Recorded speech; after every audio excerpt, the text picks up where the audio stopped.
I think, thank you. I think, Mother? You're safe. It's okay. You're okay. That's how babies are born, after all.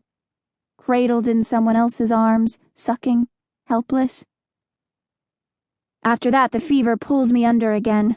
My waking moments are few and my impressions disjointed. More hands and more voices. I'm lifted, a kaleidoscope of green above me and fractal patterns in the sky. Later there's the smell of campfire and something cold and wet pressed against my skin, smoke and hushed voices, searing pain in my side, then ice, relief, softness sliding against my legs. In between are dreams unlike any I've ever had before. They are full of explosions and violence, dreams of skin melting and skeletons charred to black bits. Alex never comes to me again. He has gone ahead of me and disappeared beyond the tunnel. Almost every time I wake, she is there, the black-haired girl, urging me to drink water or pressing a cool towel to my forehead. Her hands smell like smoke and cedar.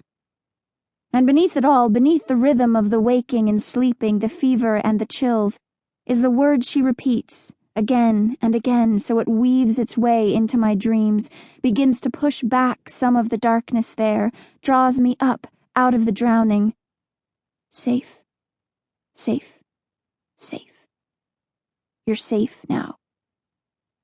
The fever breaks, finally, after I don't know how long, and at last I float into consciousness on the back of that word, gently, softly, like riding a single wave all the way into the shore.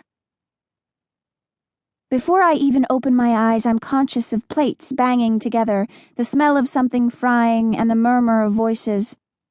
My first thought is that I'm at home, in Aunt Carol's house, and she's about to call me down for breakfast, a morning like any other.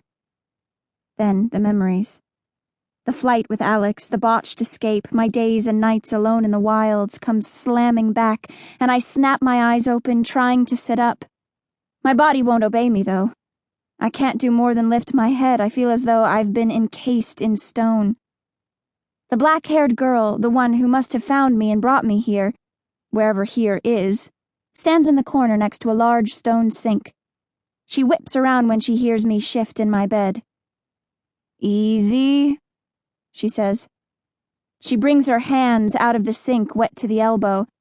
Her face is sharp, extremely alert, like an animal's. Her teeth are small, too small for her mouth, and slightly crooked. She crosses the room, squats next to the bed.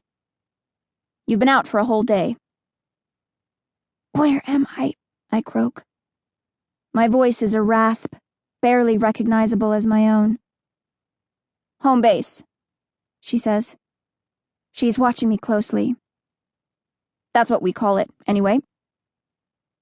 "No, I mean, I'm struggling to piece together what happened after I climbed the fence. All I can think of is Alex. I mean, is this the wilds?" An expression of suspicion possibly passes quickly over her face. "We're in a free zone. Yes," she says carefully, then stands and without another word moves away from the bed, disappearing through a darkened doorway. From deeper inside the building I can hear voices indistinctly. I feel a brief pang of fear, wonder if I've been wrong to mention the wilds, wonder if these people are safe.